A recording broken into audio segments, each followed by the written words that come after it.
Would you be free from your burden of sin? There's power in the blood, power in the blood. Would you or evil a victory win? There's wonderful power in the blood. There is power, power, wonder-working power in the blood of the Lamb. There is power, power, wonder-working power in the precious blood of the Lamb. Bonjour à tous et à toutes. C'est le sabbat de Dieu, c'est le sabbat de l'Éternel aujourd'hui, ce matin. Et nous vous remercions pleinement de nous avoir accueillis ici. Nous sommes très heureux de partager ce moment de sabbat avec vous aujourd'hui. Je pense que vous voyez l'actualité, notamment au niveau de l'enfance. Et nous voyons que ces derniers temps, je ne sais pas si vous avez fait attention, cette loi par rapport aux droits sexuels des enfants. C'est la loi au niveau de l'article 2 de la loi Chapia. Et nous voyons qu'à travers cette loi, il y a des choses qui pourront se produire, malheureusement, qui donneront des droits, notamment à la pédophilie.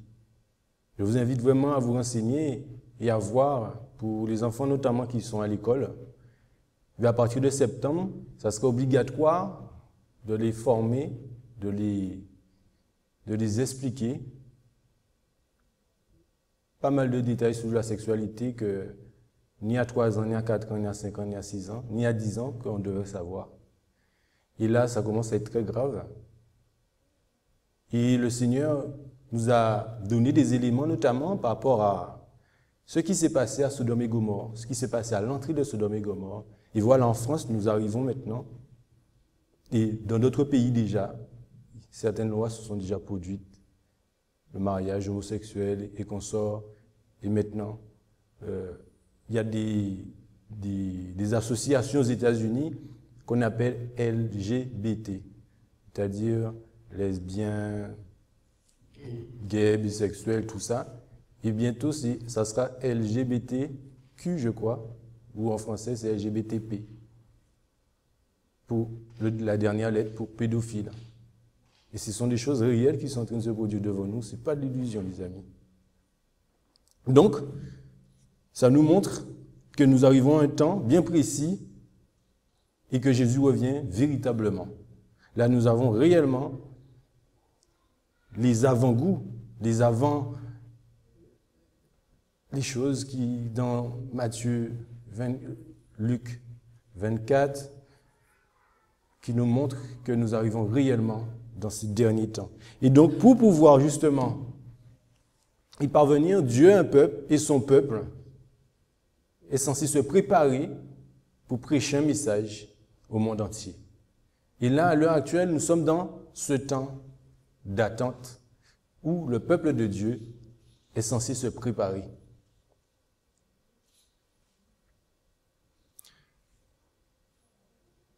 Un blé d'hiver ou un blé d'automne est un blé semé en automne pour germer et former un jeune plant qui reste en phase végétative pendant l'hiver avant de renouer avec la croissance au début du printemps. Donc nous voyons les agriculteurs quand ils sèment. On sème au début de l'automne. Qu'est-ce qui se passe? Cette graine semée, comme il est dit, forme un jeune plant qui reste en phase de végétative pendant l'hiver. Et puis après, au début du printemps, la croissance se développe pour pouvoir amener après à la moisson. Donc nous voyons qu'il y a une première phase, c'est-à-dire la pluie de la première saison, Et après, il y a l'appui de l'arrière-saison. Donc, qu'est-ce qui doit être fait au préalable avant de recevoir l'appui de l'arrière-saison? Et quels sont les indices que nous propose la Sainte Bible? Mes chers frères et sœurs, avant de parler de l'appui de l'arrière-saison, nous faudrait-il savoir et avoir celle de la première saison. Et pour cela, nous devons, premièrement, connaître notre état, nous examiner. Je vous invite à prendre dans le livre de 2 Corinthiens, au chapitre 13 et le verset 5. 2 Corinthiens, au chapitre 13 et le verset 5.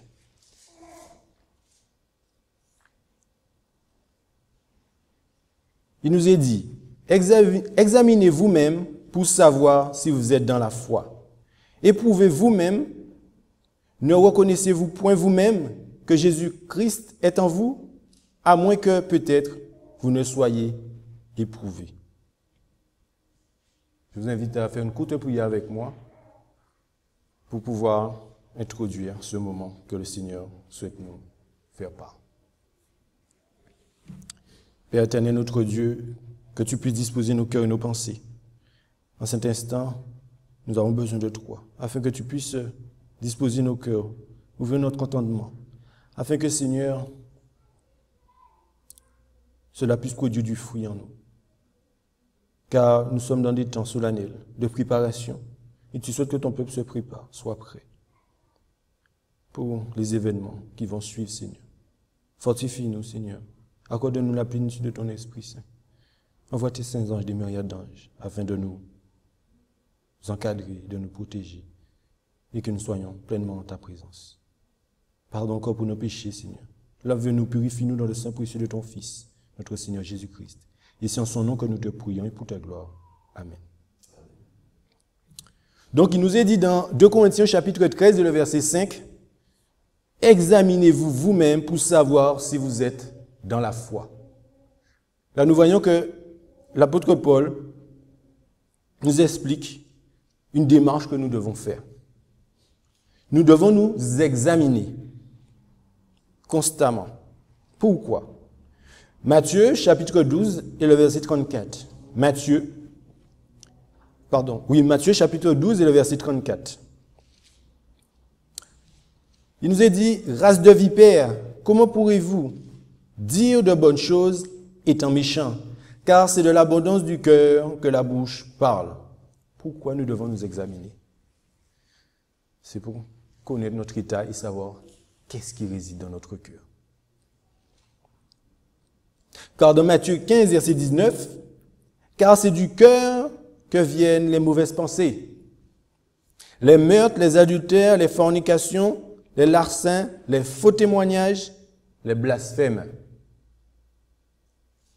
Nous devons nous examiner pour connaître notre état, pour regarder l'état de notre cœur. Car dans Matthieu 6, verset 21, « Car où est votre trésor, là sera aussi votre cœur. » Donc de quoi est rempli notre cœur? Qu'est-ce qui nous rend joyeux? Est-ce Christ? Ou bien autre chose?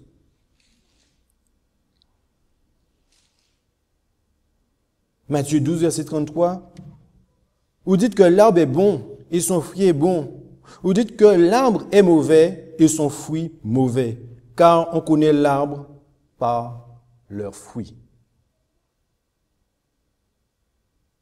Donc nous voyons, quand nous nous examinons, quel type de fruits que nous produisions. Mais quel est le désir de Dieu pour nous? Quel est son désir? Quel est le désir de Dieu pour l'homme? Ésaïe au chapitre 55 et le verset 7. Ésaïe chapitre 55 et au verset 7. Oui, car Dieu souhaite beaucoup de choses pour nous. Que le méchant abandonne sa voie et l'homme injuste ses pensées et qu'il retourne à l'Éternel qui aura pitié de lui. Et à notre Dieu, car il pardonne abondamment. Notre Dieu, le Dieu d'Abraham, d'Isaac et de Jacob, notre Dieu souhaite que nous abandonnons nos mauvaises voies. L'homme injuste, ses pensées. Donc, qu'est-ce qui nous est demandé? Qu'est-ce qui nous est demandé? Il nous est demandé d'humilier notre cœur. Humilier. Jacques. Oui, dans le livre de Jacques, au chapitre 4 et au verset 10. Jacques, au chapitre 4 et le verset 10. Humiliez-vous devant le Seigneur et vous élèvera. Humiliez-vous devant le Seigneur et il vous élèvera. Est-ce qu'on sait ce que ça veut dire réellement? Parce que parfois on lit plusieurs fois les choses. Mais est-ce qu'on a cherché à connaître concrètement qu'est-ce que cela veut dire? Nous voyons aussi dans 1 Pierre au chapitre 5 et au verset 6. 1 Pierre, chapitre 5, le verset 6. 1 Pierre, chapitre 5 et au verset 6. Humiliez-vous donc sous la puissante main de Dieu, afin qu'il vous élève quand il en sera temps. Il nous est demandé de nous humilier sous la puissante main de Dieu, afin qu'il vous élève quand il en sera temps. Nous voyons dans le dictionnaire cette définition s'humilier, un poids pronominal qui veut dire se prosterner, écraser, ravaler, se courber, s'agenouiller, s'abaisser, s'incliner, s'aplatir, s'avilir. Donc on voit que dans ce mot que le Seigneur souhaite nous exprimer, quand il nous dit de nous humilier, nous voyons tous ces mots, tout un petit peu le sens de ce que ça veut dire. S'écraser, se faire petit. S'abaisser, reconnaître son état.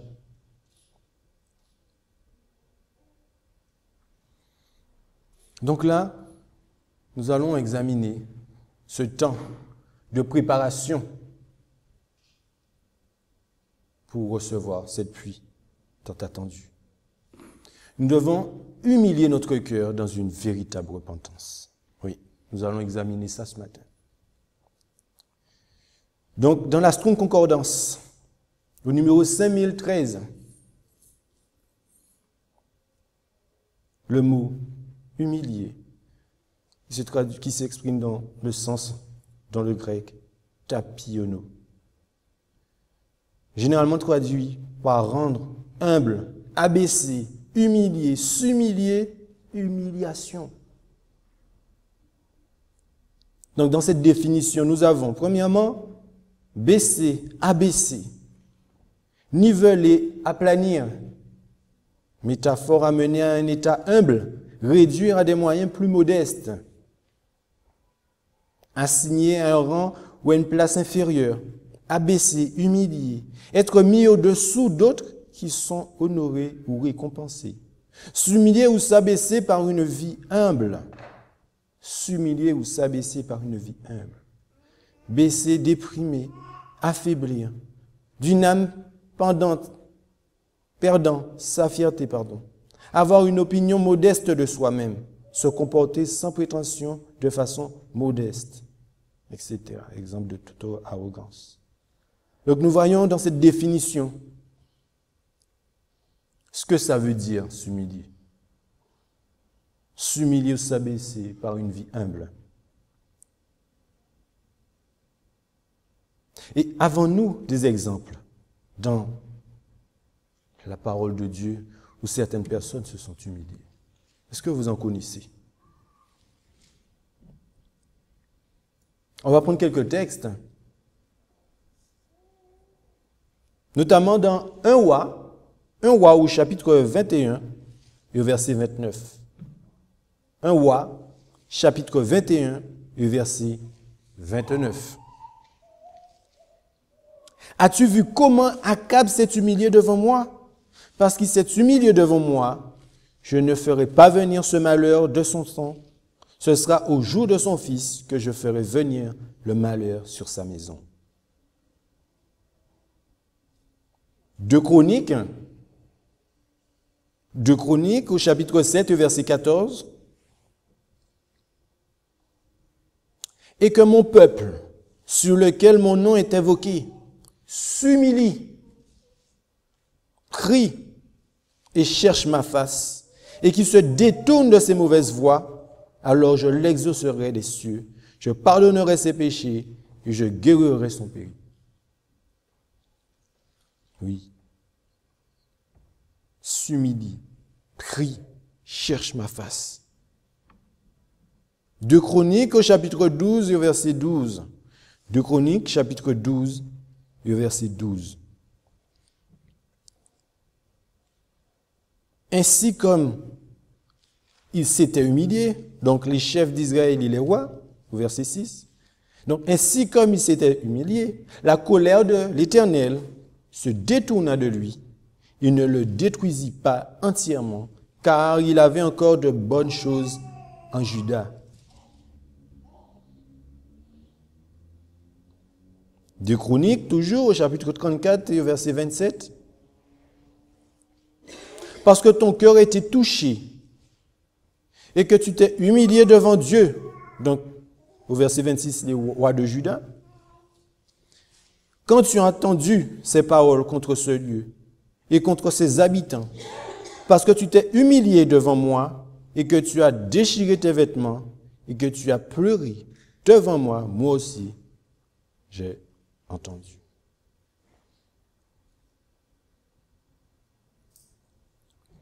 Parce que ton cœur a été touché et que tu t'es humilié devant Dieu quand tu as entendu ces paroles contre ce lieu, contre ses habitants. Parce que tu t'es humilié devant moi et que tu as déchiré tes vêtements. Nous voyons une démarche qui est faite. Reconnaître son état. S'abaisser.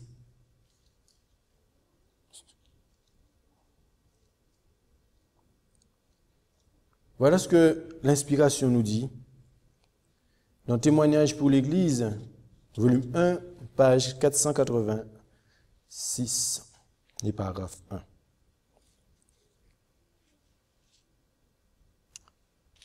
Le Christ a tout sacrifié pour rendre possible aux hommes l'accès du ciel. Maintenant, ceux-ci doivent montrer ce qu'ils acceptent de sacrifier pour l'amour du Christ, afin d'obtenir la gloire impérissable. Ceux qui ont quelque sens de la grandeur du salut et de ce qu'il a coûté ne murmureront jamais, parce qu'ils sèment des larmes et que le lot du chrétien ici-bas est celui d'un combat et d'un renoncement incessant. Un renoncement incessant. Les conditions du salut ont été posées par Dieu. Il faut s'humilier et porter sa croix, car c'est la seule façon pour un pécheur repentant de trouver la consolation et la paix. Il faut s'humilier, porter sa croix, car c'est la seule façon pour un pécheur repentant de trouver la consolation et la paix. La pensée que Jésus a accepté, une humiliation et un sacrifice tel que l'homme n'en subira jamais, devrait faire taire tout murmure. La plus douce joie est ressentie par celui qui se repent sincèrement devant Dieu d'avoir transgressé la loi et qui met sa confiance dans le Christ, le Sauveur et l'avocat des pécheurs. Donc nous voyons qu'il nous faut s'humilier et porter sa croix. C'est la seule façon pour un pécheur repentant de trouver la consolation et la paix.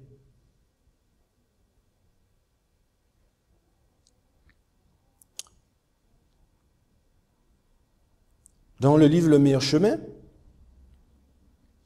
à la page 35, paragraphe 4, ceux qui ne se sont pas humiliés devant Dieu en reconnaissant leurs péchés n'ont pas encore rempli la première condition de la réconciliation. Ça veut dire, les amis, chers frères et sœurs, si on n'y a pas cette première démarche, pas de réconciliation.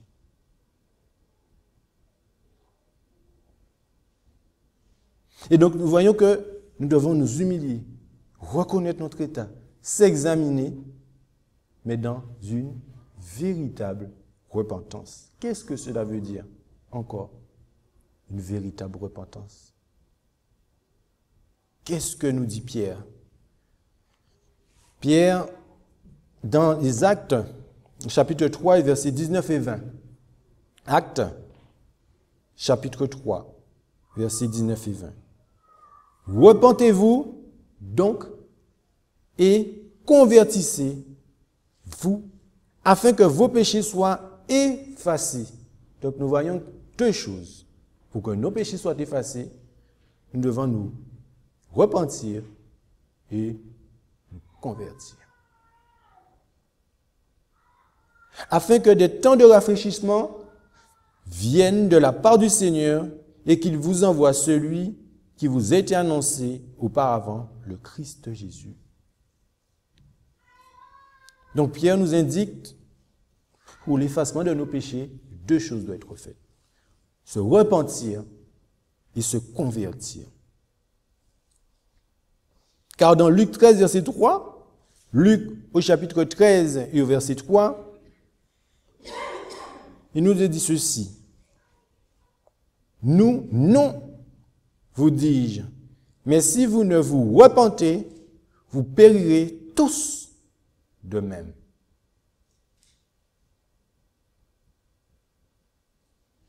Il y a un devoir de se repentir. Un devoir d'expérimenter ce que c'est la véritable repentance.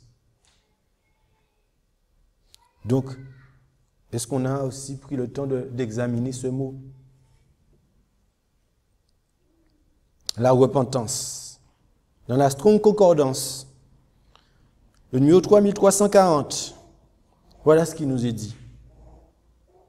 La définition, changer son esprit, c'est-à-dire se repentir.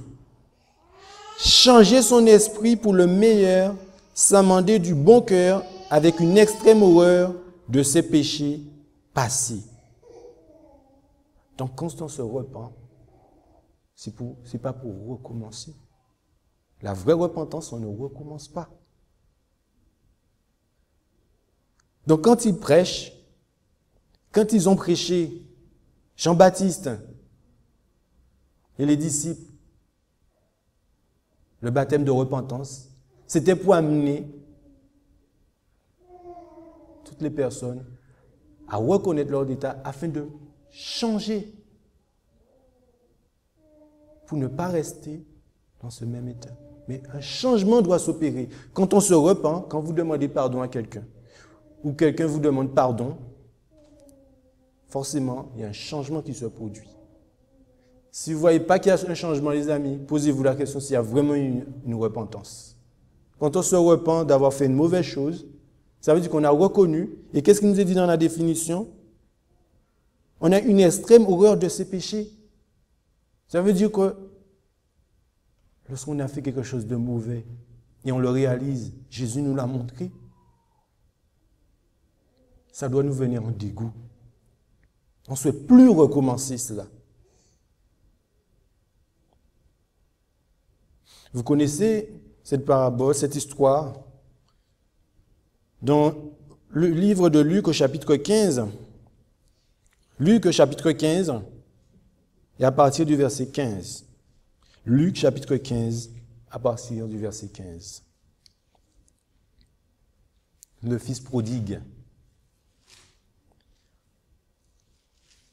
Et s'en étant allé, il se mit au service d'un des habitants de ce pays qui l'envoya dans ses terres paître les porceaux. Et il eut bien voulu se rassasier des carouges que les porceaux mangeaient, mais personne ne lui en donnait.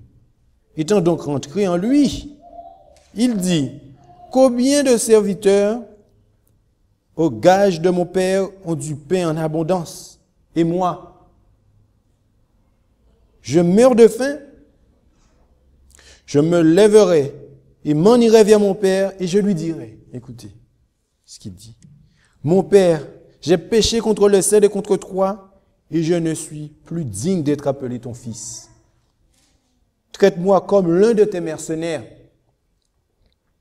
Il partit donc et vint vers son père. Et comme il était encore loin, son père le vit et fut touché de compassion. Et courant à lui, il se jeta à son cou et le baisa. Et son fils lui dit, mon père, j'ai péché contre le ciel et contre toi, et je ne suis plus digne d'être appelé ton fils. Mais le père dit à ses serviteurs, apportez la plus belle robe et l'en revêtez, et mettez-lui un anneau au doigt et des souliers aux pieds, et amenez le veau gras et le tuez. Mangeons et réjouissons-nous, parce que mon fils que voici était mort, et qu'il est revenu à la vie, il était perdu, il est retrouvé. Et il commençait à se réjouir. Cependant, son fils aîné, qui était à la campagne, revient et comme il approchait de la maison, il entendit une symphonie et des danses. Et il appela l'un des serviteurs, auquel il demanda ce que c'était. Et le serviteur lui dit, ton frère est de retour et ton père a tué le veau gras, parce qu'il a recouvré en bonne santé. Mais il se mit en colère et ne voulut point entrer. Son père donc sortit et le pria d'entrer. Mais il répondit à son père, voici, il y a tant d'années que je te sers, sans avoir jamais contrevenu à ton commandement, et tu ne m'as jamais donné un chevreau pour me réjouir avec mes amis. Mais quand ton fils, que voilà, qui a mangé son bien avec des femmes débauchées, est revenu, tu as fait tuer le veau gras pour lui. Et son père lui dit, mon fils, tu es toujours avec moi, et tout ce que j'ai est à toi. Mais il fallait bien se réjouir et s'égayer, parce que ton frère que voilà était mort, et il est revenu à la vie. Il était perdu, il est retrouvé. Quelle a été la démarche du fils prodigue?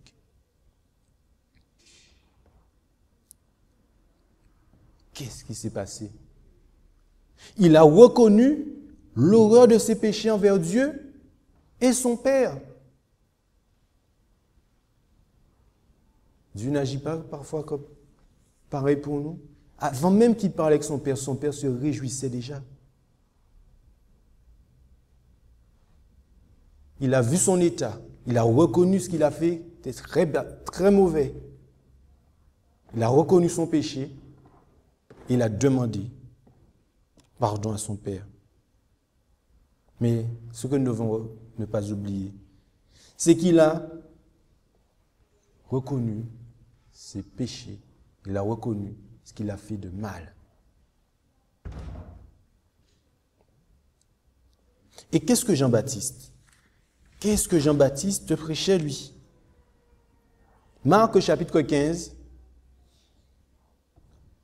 Marc chapitre 1, verset 15, pardon. Marc chapitre 1 et le verset 15.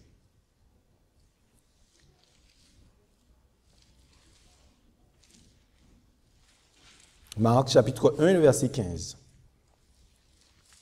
Il nous est dit, le temps est accompli et le royaume de Dieu est proche. Repentez-vous et croyez à l'évangile. Nous ne sommes pas les Jean-Baptiste des derniers jours. Mais si nous devons prêcher cela, ça veut dire que nous l'expérimentons. Repentez-vous, dit Jean-Baptiste. Donc il voulait leur dire, changez votre état d'esprit. Ayez en horreur vos péchés afin de plus les recommencer. Matthieu, le livre de Matthieu, chapitre 3, le verset 11. Matthieu, chapitre 3, et le verset 11. Il dit, moi, je vous baptise d'eau pour vous amener à la repentance. Mais celui qui vient après moi est plus puissant que moi, et je ne suis pas digne de porter ses souliers. Lui, il vous baptisera du Saint-Esprit et de feu. Donc, nous voyons que le baptême d'eau que faisait Jean-Baptiste, c'était pour amener à une repentance. Que l'homme reconnaît son état de pécheur et souhaite délaisser le péché.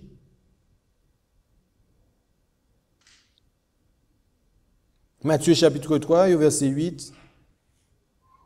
Produisez donc du fruit convenable à la repentance.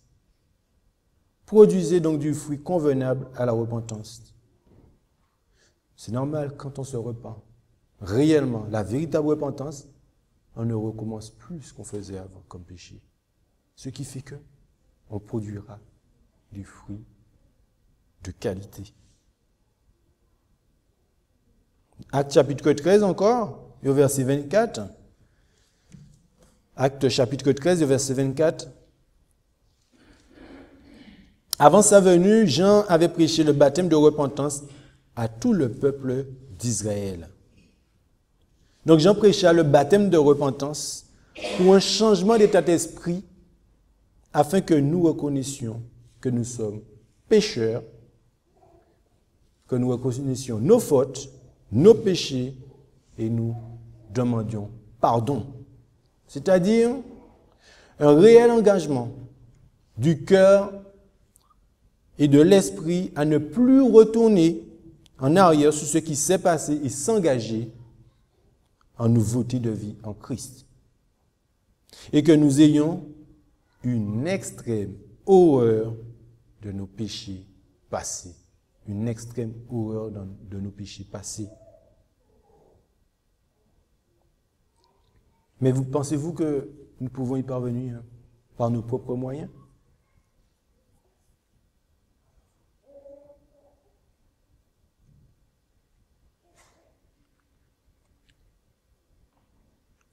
Le meilleur chemin, page 23, paragraphes 2 et 3. Il n'est pas au pouvoir de l'homme de parvenir à une telle repentance. On ne le reçoit que du Seigneur. Or, c'est précisément ici que plusieurs sont dans l'erreur. Ceux qui les privent de l'aide que Dieu désire leur accorder, ils pensent ne pas pouvoir venir à Jésus avant de s'être repentis. Et quoique la repentance prépare au pardon des péchés, il est vrai que la repentance précède le pardon, car seul un cœur humilié et contrit éprouve le besoin d'un sauveur. Mais le pécheur doit-il attendre de s'être repenti avant de venir à Jésus? La nécessité de la repentance doit-elle être élevée comme un obstacle entre le pécheur et son sauveur? C'est Jésus qui nous permet de reconnaître notre état. Mais pour cela, il faut qu'il y ait une porte ouverte. Si la porte de notre cœur, on lui a permis d'y pénétrer, à ce moment-là, il nous révèle nos péchés et il nous donne cette capacité de nous repentir. Parce que c'est lui qui nous donne le don de la repentance.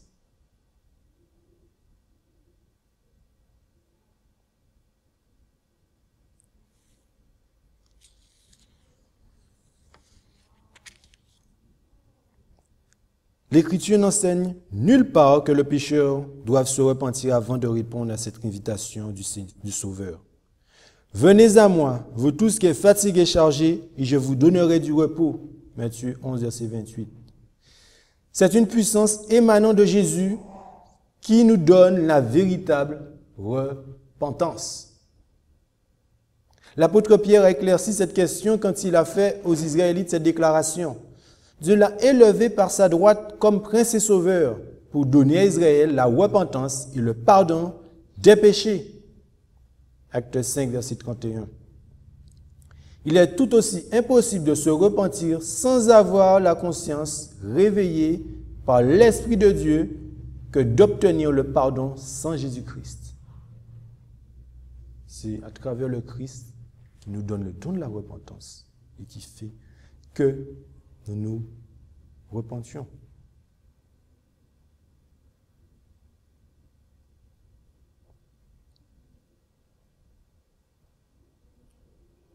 Jésus-Christ est la source de tout bon sentiment.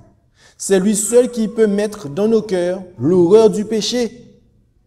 Chaque aspiration vers la vérité et la pureté, chaque conviction de notre péché est une preuve de l'influence du Saint-Esprit dans nos cœurs. Jésus a dit, « Quand j'aurai été élevé de la terre, j'attirerai tous les hommes à moi. » Mais parfois, nous voyons que nous avons le cœur dur. Nous voulons faire à notre tête. Nous ne voulons pas laisser Jésus-Christ pénétrer, nous changer, nous donner le don de la repentance. Sans ce don, les amis, on n'a pas fait la moitié du chemin. Nous avons besoin de connaître, vivre surtout, qu'est-ce que c'est s'humilier dans une véritable repentance. Donc, qu'est-ce que la vraie repentance? La repentance, c'est le changement de position, ayant le mal en horreur, voir l'énormité de sa transgression, la souillure de son âme, haïr le péché. La véritable repentance, dans le meilleur chemin, page 38, paragraphe 1, la véritable repentance amène le pécheur à porter lui-même sa transgression et à le reconnaître sans fraude et sans hypocrisie. On ne peut pas mentir à Dieu, les amis. De même que le publicain n'osant pas même lever les yeux au ciel, il dira au Dieu, « Sois apaisé envers moi, qui suis un pécheur. » Ceux qui reconnaissent leur culpabilité seront justifiés, car Jésus présentera les mérites de son sang en faveur des âmes repentantes. C'est-à-dire le sang de Christ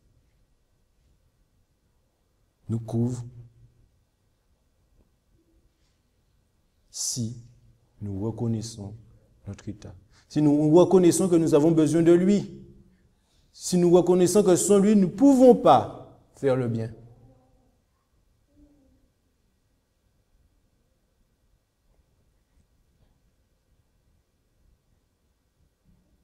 Toujours le meilleur chemin, page 21, paragraphe 3. Et vous pouvez lire ce chapitre, la repentance.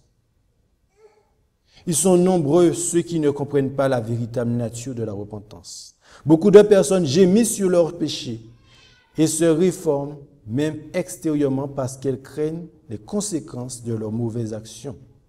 Ce n'est pas là la repentance dans le sens biblique du terme.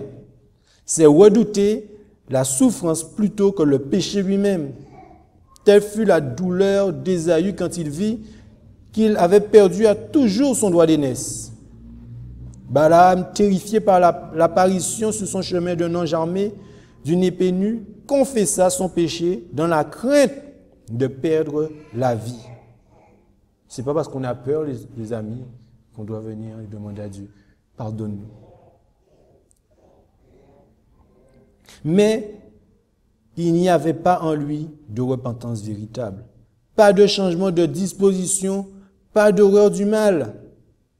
Judas Iscariote, après avoir trahi son sauveur, s'écria « J'ai péché en livrant le sang innocent. » Donc, quand on se repent réellement, il y a un changement de disposition. Et qu'on ait le mal en horreur. Ce qu'on a fait, qu'on a demandé pardon, on ne souhaite plus recommencer. Quand quelqu'un vous a fait du mal et vous demande pardon, la personne n'est pas censée recommencer à vous faire ce mal. Et nous l'expérimentons tous. Peut-être qu'on fait des erreurs. On demande pardon et pourtant on recommence. C'est qu'on n'a pas pris l'ampleur de ce qu'on a fait. Si on avait pris l'ampleur de ce qu'on avait fait, on n'aurait pas recommencé. Si on avait vu la souffrance qu'on a pu produire en cette personne, on n'aurait pas fait.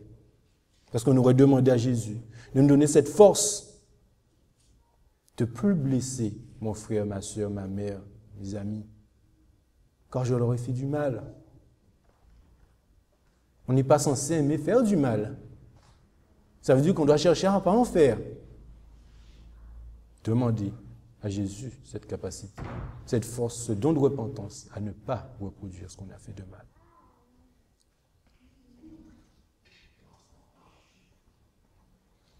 En revanche, quand le cœur de l'homme cède à l'influence de l'Esprit de Dieu, la conscience se réveille et le pécheur commence à entrevoir la profondeur et le caractère sacré de la loi de Dieu.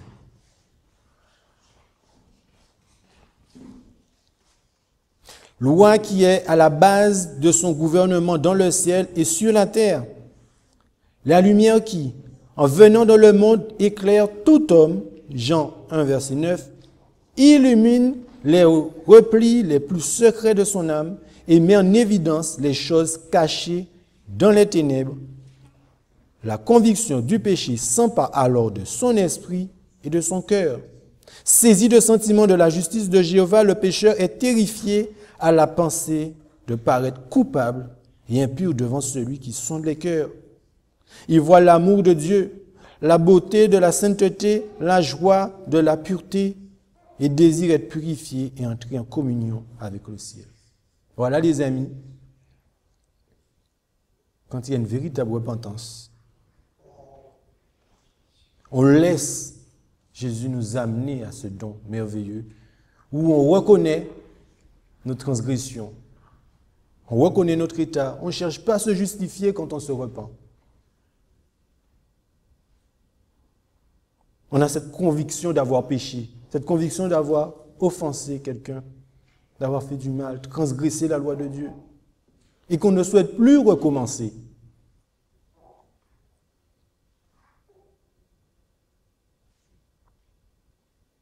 Et on ne souhaite pas, en tant que pécheur,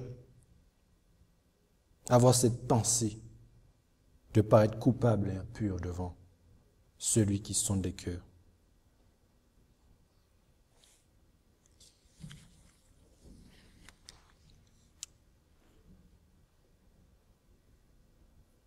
La vraie humilité consiste à accepter avec reconnaissance tout ce qui est offert et à s'employer avec un zèle au service du Seigneur. Donc, quand on s'humilie devant Dieu, c'est qu'on reconnaît qu'il est plus grand que nous. On reconnaît que sans lui, nous ne pouvons rien faire.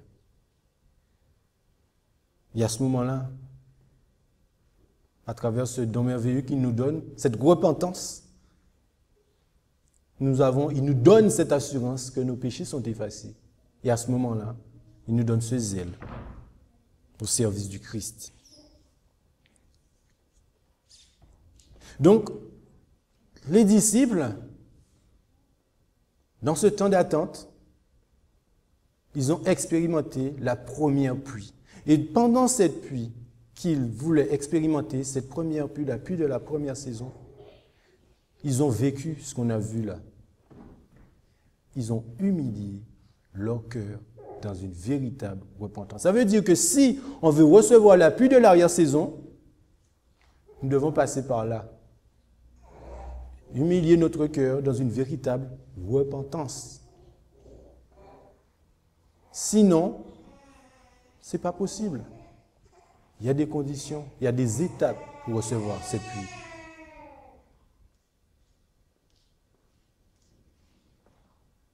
Donc, cette pluie, pour nous, celle de la première saison que nous devons avoir, produit une conversion. Vous devez voir dans votre quotidien que des choses que vous avez faites auparavant, que vous ne les refaites plus.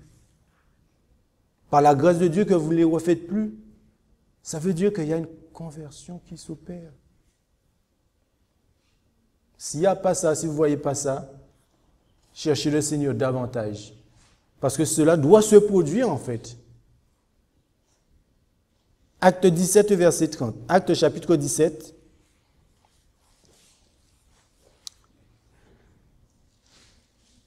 Acte chapitre 17. Et au verset 30.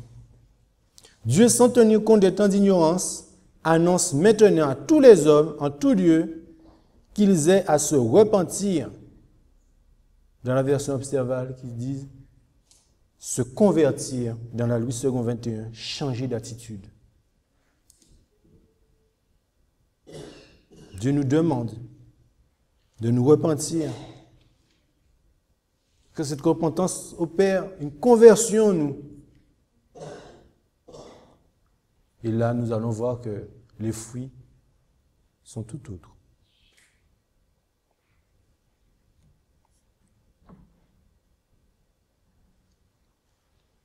Testimony to Minister on Gospel Workers, page 507-509. Tout notre avenir chrétien dépend de ce qui nous donne la force du premier départ. Les bénédictions de la première pluie nous sont utiles jusqu'à la fin. Pendant ce week-end, je n'aurai pas forcément l'occasion d'aborder cela, mais nous allons voir que ceux qui vont prendre part au temps de détresse, c'est-à-dire à la fermeture de la porte de la grâce, ils vont passer par ce temps de détresse de Jacob. Et on va voir après quel était détail l'attitude de Jacob quand il savait que son frère Ésaü voulait le tuer. Tandis que nous recherchons Dieu pour obtenir le Saint-Esprit, il provoquera en nous la douceur, l'humilité de l'esprit, le sentiment de notre dépendance à l'égard de Dieu, pour recevoir l'appui de l'arrière-saison qui rend parfait. Donc nous voyons qu'à travers cette première pluie, ce que nous allons vivre, nous en avons besoin, et cela jusqu'à la fin. Et que Jésus va mettre en nous, provoquera la douceur, l'humilité d'esprit, le sentiment de notre dépendance à l'égard de Dieu. Et pour terminer, la conversion conduit à l'obéissance, et oui, puisque après avoir opéré cela en nous, ça nous emmène, comme on a vu, un sentiment de notre dépendance à l'égard de Dieu. Donc on lui obéira. Le fruit de la conversion de l'âme sont loin d'être négligeables. Ils constituent le plus grand miracle jamais accompli par la puissance divine. De tels résultats ne peuvent être obtenus que par la foi en Jésus-Christ, sauveur personnel. Purifié par l'obéissance à la loi de Dieu, sanctifié par une observation parfaite de son saint sabbat, croyant, espérant et attendant avec patience et travaillant sans relâche à notre salut avec crainte et tremblement, nous apprendrons que c'est Dieu qui produit en nous le vouloir et le faire selon son bon plaisir. Philippiens 2, verset 13. Manuscrit, volume 6, en 1900. Donc, s'humilier, s'examiner constamment. Et cela selon la parole de Dieu. Si on a un problème, prenons notre Bible, voyons qu'est-ce que le Seigneur souhaite m'expliquer à travers ce que j'ai, cette difficulté que je vis. S'humilier devant Dieu en reconnaissant nos péchés. Voir l'énormité de sa transgression. Voir la sueur de notre âme. Haïr le péché. Est-ce qu'on haït le péché, les amis? Changer de disposition. Que nous ayons le mal en horreur.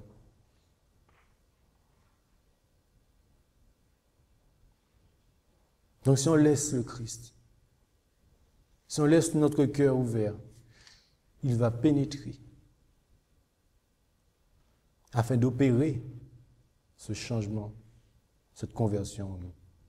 Que le Seigneur puisse nous permettre d'expérimenter cette pluie de la première saison, cette conversion que nous avons besoin avant de recevoir la seconde pluie, les amis.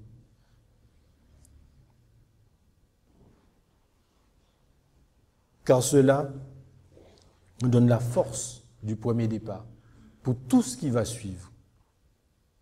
Et nous avons vu que les grains qui ont été semés à l'automne, cette petite rosée qui va se produire jusqu'au printemps, le grain en a besoin. Et nous, c'est pareil. C'est une préparation avant de germer, avant la moisson. Donc nous avons tous besoin de cette préparation aussi. Et nous devons l'expérimenter. Il ne faut plus quoi que ce soit de ce que nous faisons doit être de la théorie. Nous devons pratiquer réellement ce qu'on lit, ce qu'on voit et ce que le Seigneur nous demande. Et ça va produire en nous les fruits de l'esprit, notamment la douceur, l'humilité de l'esprit, la joie, la patience, la bonté, la fidélité, etc. Alors que le Seigneur nous dirige dans cette préparation en nous humiliant dans une véritable repentance. Que le Seigneur nous bénisse. Amen. Vous venez à prier avec moi.